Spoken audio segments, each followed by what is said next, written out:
Well, I enjoy some fine filtered coffee. I'm going to show you how to find your fine photos with filters. Let's get right to it.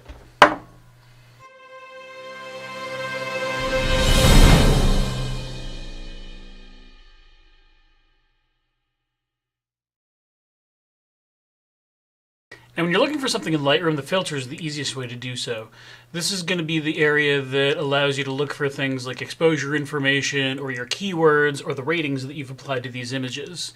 The first thing you have to do, though, is tell Lightroom what you want to look through. So I'm going to go right now and I'm going to choose a folder. One of the previous episodes we did an import, and that was in 2019. And the dates were between February 26th through March 20th. So if I actually highlight all three of those, that means I'm only searching those three folders right now.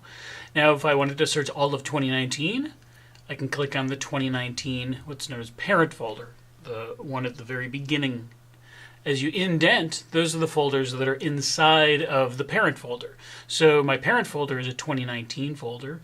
Inside 2019, everything I keep is by month and day. So you can see 11 photos taken on January 12th, 9 photos on January 13th, and so on. So if I wanted to search all of 2019, as long as that's highlighted, every single image in the 2019 folder, all 316 are what I'm looking for. Now, if I want to look in every single image in my catalog, I can go right up to all photos in the catalog, and right now you can see that 79,867 photos are being searched through. That's what it's looking amongst. To filter, we're going to use the filter bar up on top here. If you don't see that, it could be one of two things. It could be that you're in loop view, where you're not actually looking at the thumbnails, all of the images. If you're not in grid view, go ahead and hit G. Or it could be that you've hit the shortcut, the backslash key, and by accident you've made that disappear. Right above your enter or return key, depending on if you're PC or Mac, you're going to see backslash, and when you hit that, it's going to toggle back and forth the toolbar with the filters. Now in my menu, there's a few here up top that you guys probably won't have. Unless you use a time-lapse program called LR Timelapse to edit your time lapses, which I do, you aren't going to see these. When I imported that program, when I loaded it in, it automatically put the search criteria in there for me. Now the ones you're going to see from camera info down to the unrated down here, and you can save your own criteria, these are going to be what the most common searches are for. So let's start right with rated. Right now we're looking at all 79,867 images. And you remember, if you saw the rated episode I did, I use 4 stars for the images that I want to show people. I can say, show me just the 4-star images. And now it's pulling up only images I've really deemed worthy to show people. So when I move further into here, let's say I only want to find pictures that I've taken in Norway, well, that have that 4-star rating. So I've got my 4 stars here. I'm going to go now and I'm going to click on text. So when I click text, the secondary search bar, it allows me to look for any searchable field, anything that it sees text-based. I can look directly for keywords, file names, things like that. I'm going to leave it in any searchable field right now. It'll find the keywords. And as long as I've keyworded appropriately Norway, it's now going to find Norway images, anything I've labeled that way, that are 4 stars or above in the rating. So these are all images I've taken in Norway that I like, that I think that are worthy to show people. Now let's take it a little further. I'm going to go right back to filters off. That's going to turn it back to neutral search criteria. Let's say that we want to find pictures that were taken at 1 second shutter speed. Now remember, what are you searching first? I'm still looking in all of my photographs.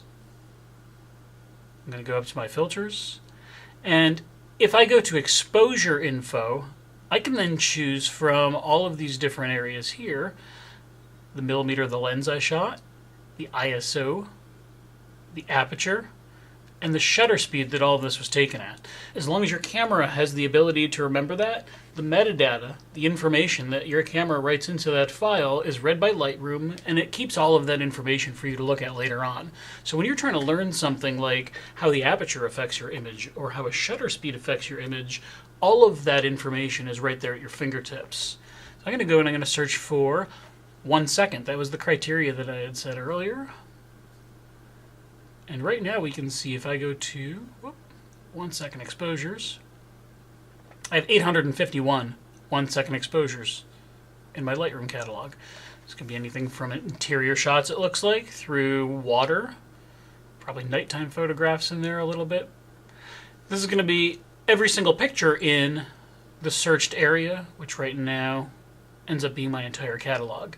Now let's say that we want to look for a different criteria. As you walk from left to right, it's kind of building a hierarchy of search. So if you start all the way on this side, you can customize what you want to look for by clicking on the little bar, the title bar up top. When you choose this, let's say first we want to look for the camera this was taken with, and I want to find just things taken with my Sony a7S II. Now I have 5,508 photographs that were taken with that camera. So if I want to go through now and I can say, show me ratings. 4-star pictures that were taken with that camera. I only have 96 of those labeled in Lightroom. Now let's say that I want 1-second exposures that I've rated 4 stars that I've taken with that. I can dial my way down here and find my 1-second exposure. Now you can see there are 3 pictures in all 79,000 plus in my catalog that meet the criteria of taken with the Sony a7S Mark II, that are 4 stars or above, and that are a 1-second exposure. Not a 1.1, not a 0.9 of a second, but a solid 1-second exposure. Let's go back up here really quickly, and I can say filters off, and we're looking once again at all of the images in the catalog. Kind of delve in here a bit. Other things we can go and play with in here. You saw camera info in there. You can tell really well what kind of lenses you're using, what kind of focal ranges you're using by looking right through here. I'm at all 96 cameras I've ever shot. 96 different cameras in Lightroom for me, with 126 different lenses present. This can be everything from camera phones that I've used all the way through full-on interchangeable lens cameras. Let's just swing down to the Sony a7S II again. And let's go see what I've shot at 21mm, specifically with the Zeiss 21mm Loxia lens. So right here I can see that I've shot 21mm 2.8, 3,547 images. If I now go to focal length, I could say, well, let's see what aperture I've shot at f16 on that lens. There's 1,513 images taken at f16. And then I can come over here and say, well, show me the ones with a shutter speed of 30 seconds. Now I have every picture that I've taken at 30 seconds, f16, with a 21mm lens on the a7S Mark II. So you really have the ability to narrow down the search fields quite a bit. There's quite a few more filters that you can play with in Lightroom. There's a lot of ways to look for images, look for metadata, that information about the images, and as long as you keep up with your workflow, it makes it a lot easier in the long run to do so. Well, we've seen that that filter can be a pretty powerful thing in Lightroom. It really does, though, come down to mostly your diligence. From the seemingly little things, like making sure that your camera's date and time are set appropriately, to making sure that your workflow is structured and happening regularly. If you're importing your images and then rating them and making sure your keywording box is as detailed as possible, it's going to be a lot easier down the road when you have tens of thousands of images in your catalog to find the pictures that you're really looking for. From the Lightroom Whisperer, thanks for watching, and we'll see you next time.